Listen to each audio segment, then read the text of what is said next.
Hi and welcome to my channel. Now today I'll be talking about recapping this Marantz 1030 amplifier, what kind of difference that make. I'm going to try and keep it as short as possible because it's going to be quite intense otherwise and drive everyone mad apart, as well as myself, and it has drove me mad to be honest with you, doing all these signal path caps comparisons. It's got a bit complicated, especially on this one as well, and it kind of gave me a bit of an headache really, and it was a lot of work, a lot of concentration.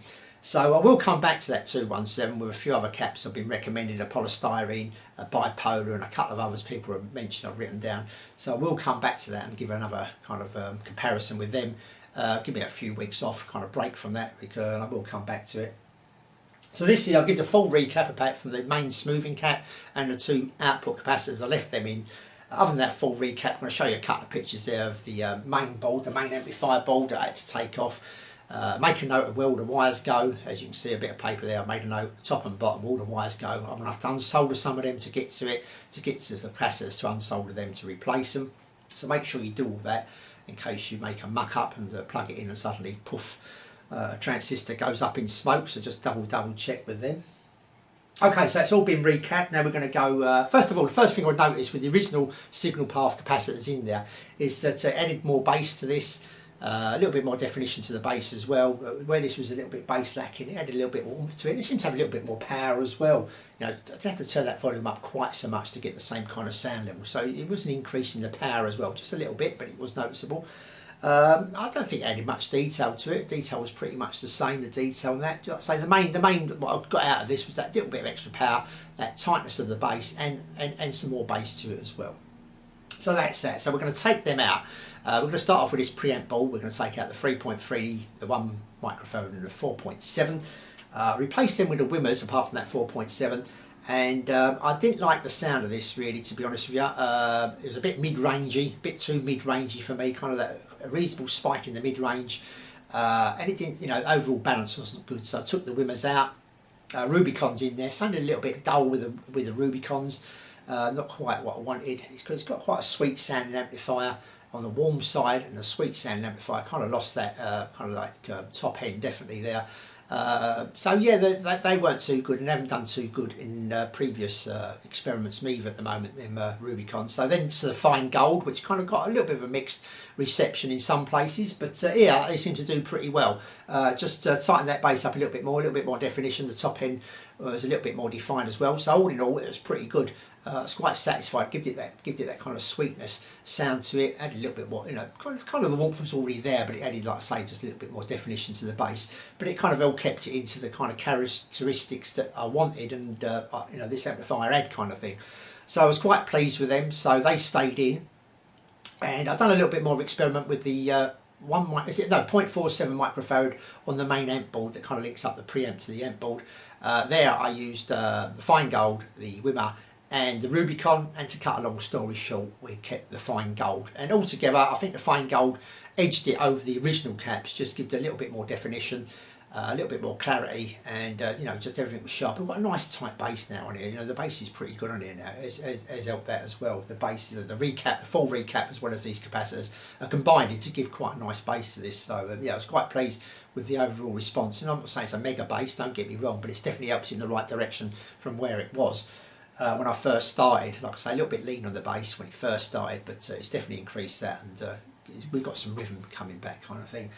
So that's that. So now onto the phono stage. Like I say, the little phono stage there. Again, I kind of mucked about. We're going to cut a long story short, and we're going to stick with the fine gold as well on the phono stage. So all in all, what's happened? I'll give it a full recap, apart from the main supply smoothing and the two outputs, and I've used fine gold throughout on the signal path leading up to the main amplifier. And all in all, you know, it's quite a nice sounding amplifier now. Like I've got that little bit more power, I've got that extra bass, the bass is tightened up nicely as well, got a little bit more definition, a little bit more clarity there.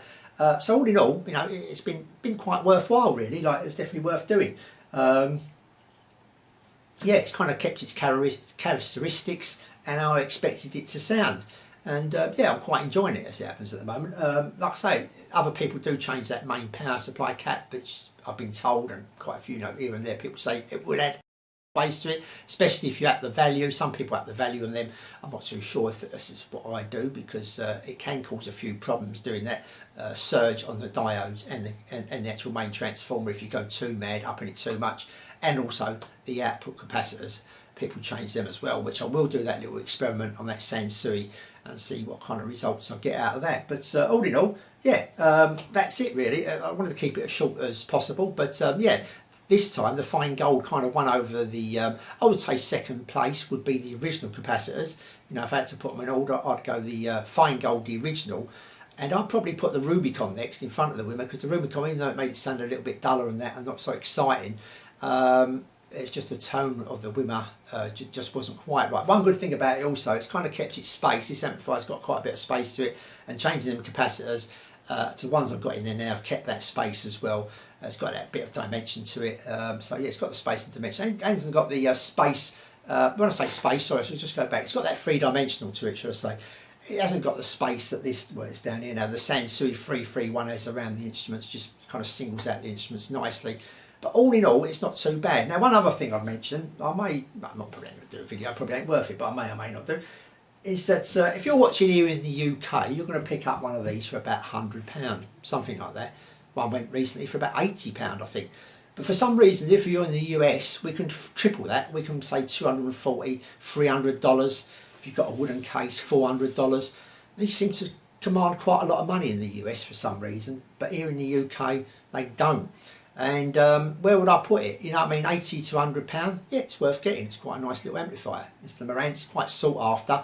More sought after than probably that Sansui 331 when people look at it and kind of like, don't really, I'm not saying don't know too much about it, but maybe a bit blindfolded, shall we say, something like that. I don't want to, you know, call people silly or anything like that. It's not that.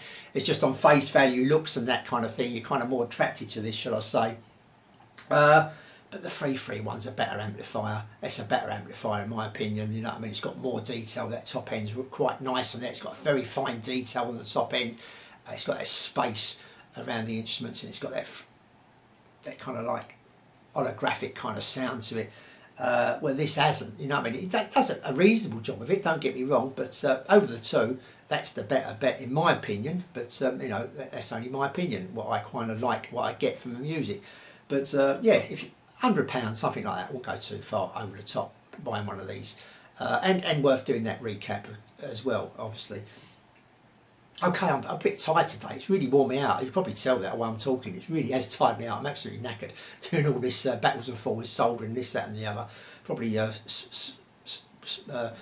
inhaled too much solder. I've been using lead, not lead free. I've got some old-fashioned lead solder.